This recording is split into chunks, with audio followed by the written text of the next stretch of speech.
I'm Max James, motivational speaker. You know about that, the different interview, different topics and motivational speaking, knowledgeable video. You know, everything you get from our channel. हमारे channel पर आपको बहुत सारी चीजें मिलेंगी. Mostly for the youth, you get all the topic and get from motivation from our channel.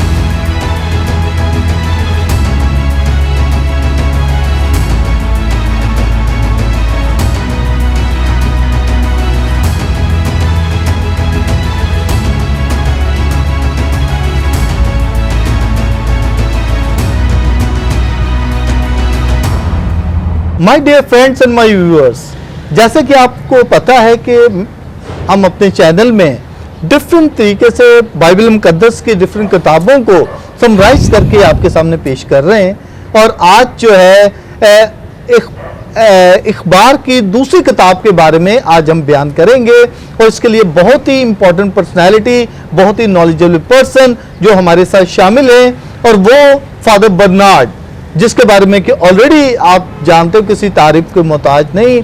बहुत सारी पैरिशेस में बहुत सारे जगहों पर उन्होंने काम किया, पढ़ाई भी की और इवन के डिफरेंट तरीके से अगर देखा जाए तो उन्होंने ऐसे मिशनरी वर्क के लिए भी जमैका में गया, फिर इसके अलावा भी दूसरे कंट्रीज में गए। तो आज जो हमारे साथ जो होंगे फादर बर्नार्ड, जो कि इखबार की दूसरी किताब के बारे में बयान करेंगे। वेलकम फादर जी, आपने टाइम दिया, आपका बहुत इम्पोर्टेंट, आप टाइम निकालना बड़ा मुश्किल होता है लेकिन आपने दिया, thank you so much. Father ji, सबसे पहले तो इखबार की जो दूसरी किताब है जिसको कि हम बहुत सारे तवारीख की दूसरी किताब भी कहा जाता है, लेकिन इखबार की किताब की क्या ऐसी इम्पोर्टेंट बातें हैं, क्या उसमें ऐसे करैक्टर हैं? जिस तरह के मैंने कहा कि ये गुज़श्ता से पेवस्ता है, यानी कि अखबार की पहली किताब और ये अखबार की दूसरी किताब, ये दोनों असल में एक ही किताब है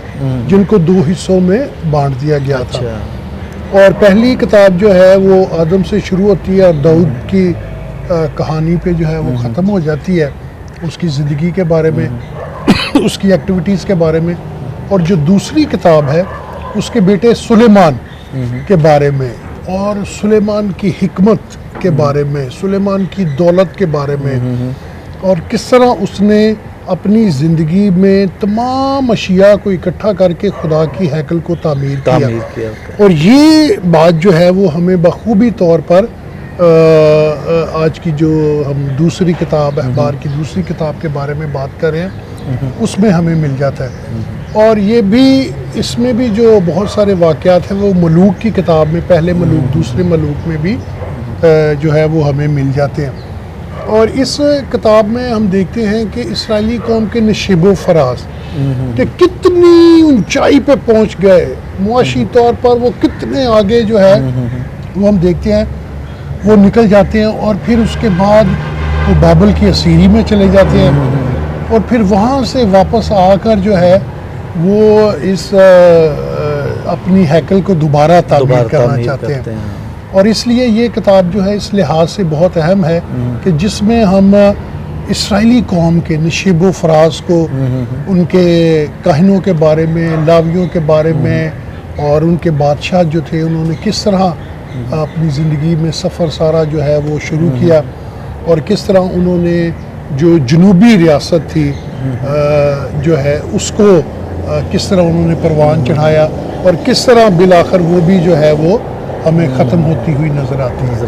तो ये मेन एस्पेक्ट हमें आज की इस किताब में नज़र आते हैं। अच्छा, दूसरी किताब जो इखबार की जो दूसरी किताब है इसमें हैकल भी तामीर हुई। जी जी जी, तामीर वो सुलेमान बादशाह ने की। तो ये कैसे, किस तरीके से उसने ये तामीर की, उसके बाप ने सोचा और इसने तामीर की?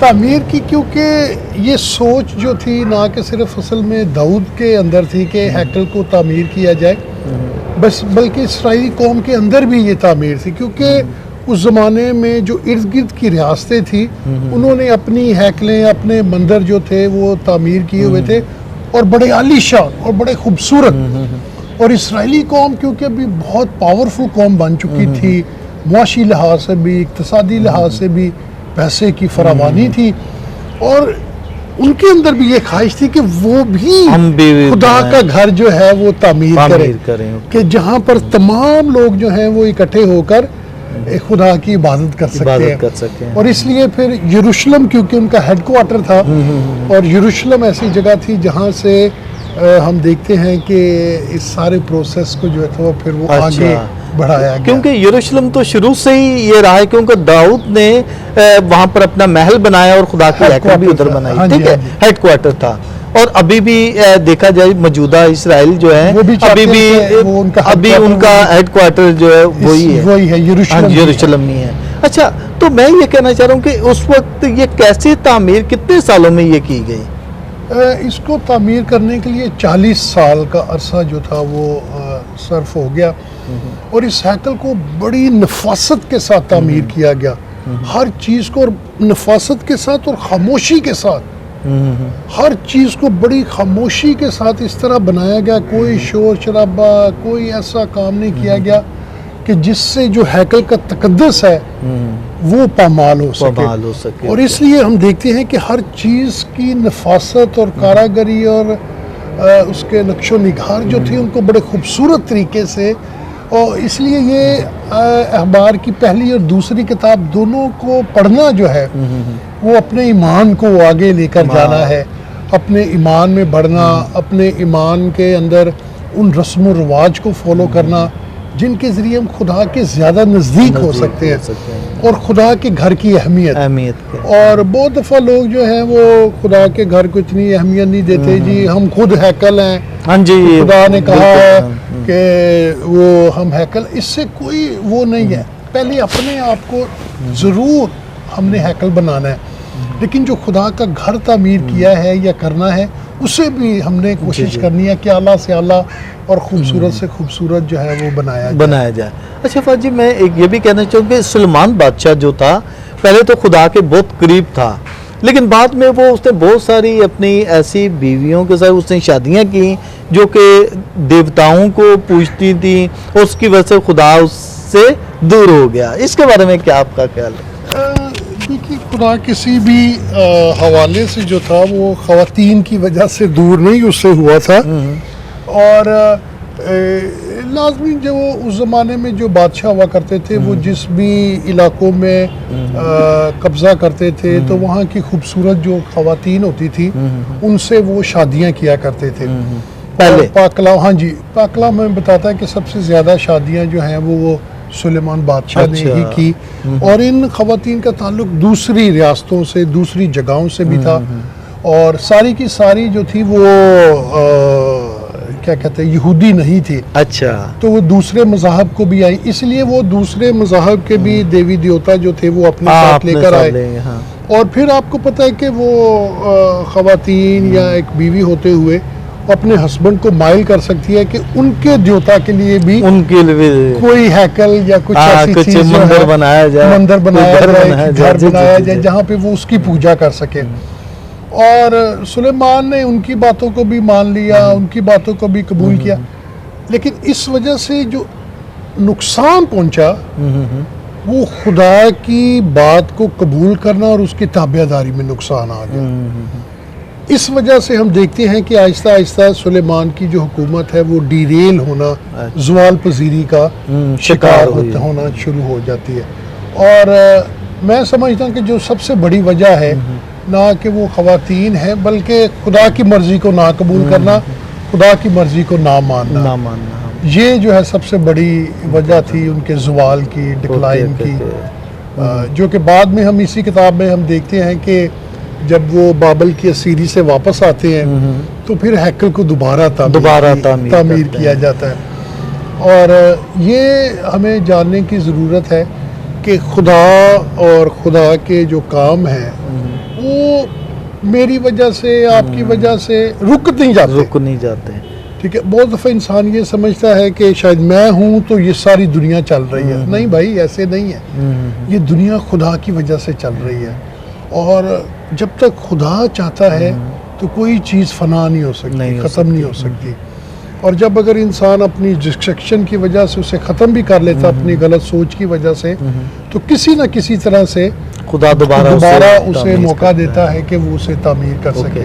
अच्छा फहद जी, मैं ये भी कहना चाहूँ कि अहम नुकात क्या हैं इसमें, इसमें दूसरी जो अखबार की किताब इसमें जो अहम निकात है, एक बार फिर क्योंकि ये तारीख की किताबें हैं, इसको अंग्रेज़ी ज़ुबान में करनोलॉजी का नाम दिया जाता है, और इसमें हमें तारीख, पहली बात है तारीख, दूसरी बात है अपनी शनाख्त को जानना, और तीसरी बात है कि लीडरशिप इन वर्शिप के अपने जो उनके रस्म व रवाज थे, इबादत थी, सुख्तनी कुर्बानियाँ कैसे गुजरानी है, इबादत कैसे करनी है, उनका अहवाल अगर जानना चाहते हैं खुदा के नज़दीक होने के लिए, तो वो हमें इस किताब में बड़े वाज़े तौर पर मिल जाता है। और इस हवाले से ये किताब बहुत ही संजीदा है और हमें पढ़ने के लिए थोड़ी मुश्किल ज़रूर आएगी, लेकिन जब हम इसको पढ़ेंगे तो आपको महसूस होगा कि खुदा आपकी बात को सुन रहा है, खुदा आपकी बात को कबूल कर रहा है, और वही कुव्वत, वही हिकमत और वही बरकत जो खुदा ने सुलेमान को दी, उसके आने उसके बाद के बादशाहों को दी, वो इस किताब को पढ़ने के बाद उसी फजल, उसी बरकत में हम खुद भी जो है वो बढ़ सकते हैं। ये अहम निकात हैं। हाँ जी फहद जी, बहुत अच्छा, थैंक यू सो मच। ये दूसरी अखबार की किताब के बारे में जो आपने बयान किया, हमारे व्यूवर्स बहुत कुछ इससे सीखेंगे और उनको पता होगा दूसरी किताब में क्या है।